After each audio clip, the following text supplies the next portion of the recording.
Bonjour à tous, c'est Guillaume de Renta Locative. On va voir aujourd'hui tout ce que vous n'avez pas vu sur la SRL de famille. On va rentrer dans le plus technique. J'ai envie qu'après cette vidéo, vous ayez toutes les armes nécessaires pour attaquer et savoir si oui ou non une SRL de famille est faite pour vous. Donc, dans la précédente vidéo, on a vu plus les caractéristiques, comment on était imposé en SRL de famille, à quoi servait-elle, avec qui on pouvait s'associer quand on était en SRL de famille. Aujourd'hui, j'aimerais vous montrer plutôt les bénéfices, mais également aussi le côté le plus technique. Parce que vous le savez, créer une société, c'est un petit peu le tournant de l'investisseur immobilier. On a tendance à investir, acheter un premier appartement tout seul ou même peut-être un premier immeuble parfois si vous démarrez par un premier immeuble et on n'a pas ce côté professionnalisme encore, on n'a pas ce côté professionnalisation, c'est un autre stade. Et pour aller dans ce stade-là, il y a plusieurs écoles. Il y a l'école que moi j'ai faite, je connais rien, l'école un petit peu bourrin, c'est-à-dire je réfléchis après et je vais prendre des erreurs, je vais avoir des conséquences fiscales, je vais avoir des conséquences au niveau des impôts, je vais payer des choses que j'avais pas prévu de payer, mais par contre au moins j'ai créé la société et j'ajuste ensuite. Donc ça c'est la méthode qui correspond pas à tout le monde. Moi c'est la méthode qui me correspond,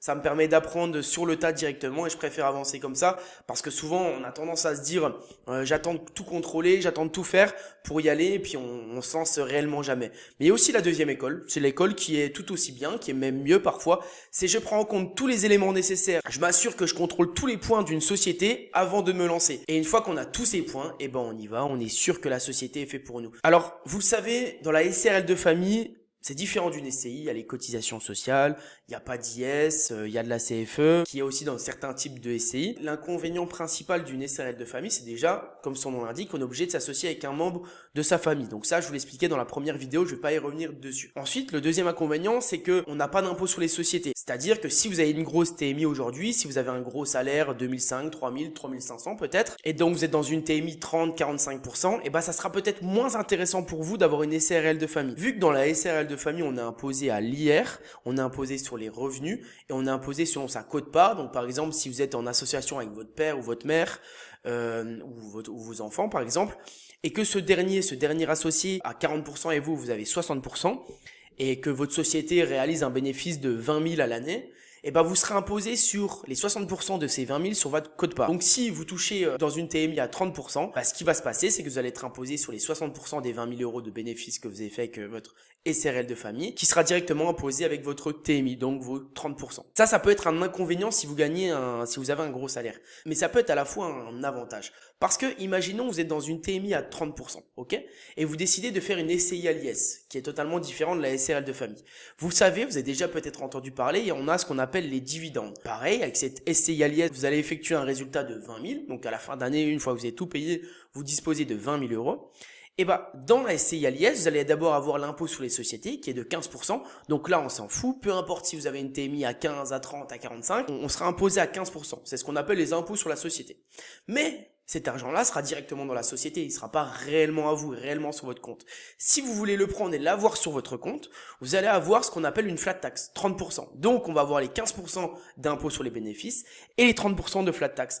Donc, l'un dans l'autre, si vous avez une TMI à 30%, ça sera peut-être moins intéressant pour vous qu'une SRL de famille parce que vous allez avoir 45% d'impôts, les 15 et les 30 ensuite. Alors que dans une SRL de famille, on n'a pas ces dividendes. Donc ça c'est cool. C'est cool parce que c'est plus facile déjà. Si on a envie de se faire un virement de 300-400 euros, on va dire, sur son compte de SRL de famille à son compte perso, et ben on peut se les faire directement. Après ça sera compté comme une rémunération, donc imposé sur le revenu, etc., etc.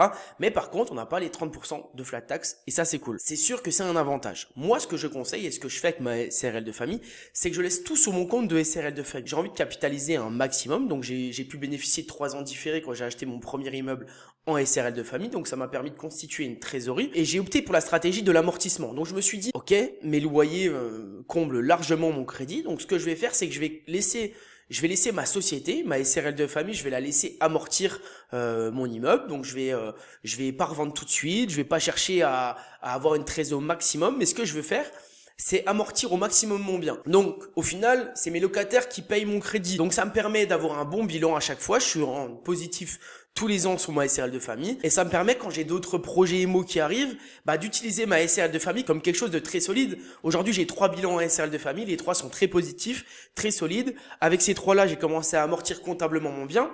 Donc ça veut dire que quand je vais voir les banques, je leur montre que j'ai déjà une société qui est viable, j'ai une société qui fait du bénéfice, j'ai une société où il y a de la trésorerie et donc Par exemple, ça me permet d'investir en société avec cette SARL de famille. Là, en 2022, on a racheté un immeuble avec mon père, qui est mon associé dans la SARL de famille. On a racheté un immeuble rien qu'avec cette société. Alors que j'étais au chômage. Ça m'a permis d'investir parce que la banque a vu qu'on avait 3 bilans qui étaient costauds, elle a vu qu'on sait gérer une société, elle a vu qu'on a amorti du capital avec cette société, et aujourd'hui, ça me permet de réinvestir dans un autre immeuble. C'est l'effet boule de neige en fait. C'est ce à quoi sert une société également, parce que le fait de toujours investir en perso, vous allez être forcément bloqué avec votre capacité d'endettement à un moment ou un autre, et le problème c'est qu'au niveau imposition, vous allez vous faire taper sur les doigts en fait. Une société, c'est différent, c'est une autre stratégie. Alors bien sûr, c'est difficile comme ça. Aujourd'hui, vous êtes peut-être dans une situation où vous dites bah, moi je comprends rien, je sais pas quoi faire. Et c'est difficile d'avoir une stratégie. Mais ce que je vous conseille de faire, c'est de vous poser, de prendre un stylo, une feuille, de vous poser et de vous dire, ok, où je me vois dans 3, 5, 7 ans? Est-ce que je me vois avec des enfants? Est-ce que je me vois avec une famille? Est-ce que je me vois toujours seul? Est-ce que je me vois faire d'autres investissements? Est-ce que un seul investissement me suffit? Vous posez toutes ces questions et en fonction de ça, vous allez continuer à investir en perso ou investir en société, SCI, SRL de famille.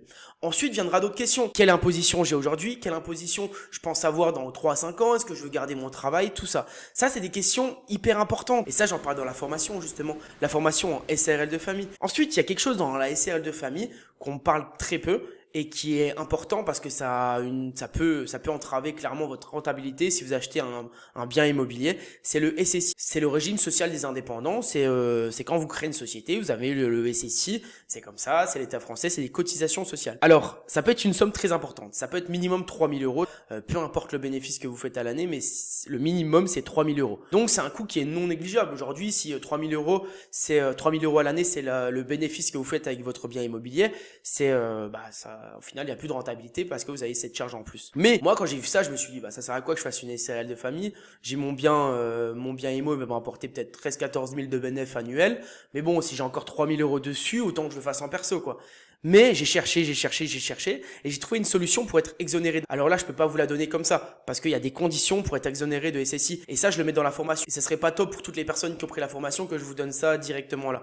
Donc, on peut être exonéré de SSI sous certaines conditions et ça, vous devez l'avoir en tête. C'était l'erreur que j'avais faite au début. J'ai créé la société et j'avais pas vu les conditions pour être exonéré de SSI. Donc, je me dirigeais sur une année où j'allais payer 3 000 euros de SSI à l'État français, nickel, sur une rentabilité qui n'était pas exceptionnelle au tout début. Mais j'en ai discuté avec mon comptable et on a dû ajuster par la suite pour éviter de payer ce SSI. Ensuite, on va parler de présenter le projet à la banque. Donc, j'ai eu un commentaire sur un de mes posts, sur mon premier post de la SRL de famille, qui me disait, si on présente le projet 99% pour moi et 1% pour mon associé en SRL de famille, est-ce que c'est bien aussi au niveau de la banque? Il faut savoir que la SRL de famille, comme je vous le dis dans la première vidéo, elle vous sert sur certaines conditions. Ça sera intéressant à un instant T. Aujourd'hui, si vous êtes bloqué dans l'investissement immobilier, le fait de s'associer, ça va vous permettre peut-être d'avoir un bien que vous n'auriez pas pu avoir. Donc, si vous arrivez avec la banque, vous êtes déjà bloqué en nom propre et vous dites, moi j'aimerais avoir 99% de cette société et mon associé, mon frère, ma soeur, mon père, mon fils, peu importe, il a 1%, la banque, elle va pas vous faire confiance parce que tout seul, ça passe pas. Si vous mettez à 99%, c'est un petit peu cacher la misère au final. Vous investissez tout seul, mais c'est pour dire que vous avez investi en SRL de famille. Donc moi, je vous conseille de laisser à votre associé 20, 30, 40%. Vous voulez être le majorité au niveau des pourcentages, il n'y a aucun souci. Mais ce que je vous conseille, c'est sincèrement de laisser une petite part importante à vos associés. Alors, pouvez-vous dire, oui, mais moi, ça sera de la rentabilité que j'aurai pas pour moi en plus. Indirectement, il y aura 30% qui sera laissé à mon associé. Alors oui, c'est sûr, vous n'allez pas gagner totalement 100% de votre bien immobilier, mais c'est pas grave. Ce que vous devez avoir en tête, c'est de vous dire, ok, cette société, elle peut être bénéfique pour moi dans le futur. Ne pensez pas à l'instant T de perdre 300 euros par mois parce que vous laissez 30% à votre associé. Ça sert à rien de penser comme ça. Faut se dire que cette société, elle aura des bilans comptables. Si c'est des bilans comptables qui seront positifs, ça vous permettra d'enchaîner sur d'autres investissements, etc.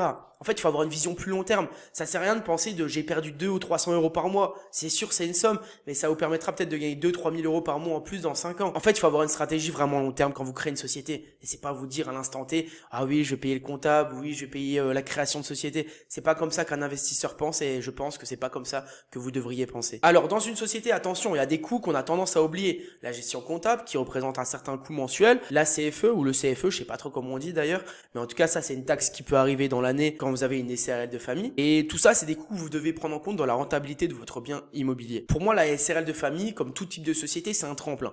Mais je trouve que la SRL de famille, c'est vraiment propice à une certaine situation, comme je vous disais dans la première vidéo. C'est très intéressant pour enchaîner. Surtout que si cette acquisition de biens immobiliers est très rentable, ça vous permettra d'enchaîner par la suite. Ça vous permettra de créer des associations avec comme association la personne morale qu'est la SRL de famille et une personne physique qui est vous ou sous forme d'holding, etc. C'est un peu plus complexe, mais ça vous permettra d'enchaîner d'autres investissements par la suite. Et en plus, si votre investissement s'autofinance, ce que je vous conseille de faire dans 100% des cas, ça sert à rien d'investir dans quelque chose où vous devez rajouter de l'argent perso tous les mois. Vos locataires rembourseront votre crédit, ça vous permettra de capitaliser au maximum au niveau de votre emprunt, d'amortir votre bien immobilier. Et en plus de ça, si vous ne payez pas d'impôts, ça vous permettra d'avancer dans votre carrière d'investisseur immobilier. Si vous avez envie d'en savoir plus sur la SRL de famille, notamment les statuts, comment on les crée, comment on est exonéré de SSI, j'ai fait une formation qui s'appelle Investir en société. Je vous laisse regarder dessus, il y a toutes les infos. C'était Guillaume de Renta Locative, à très vite.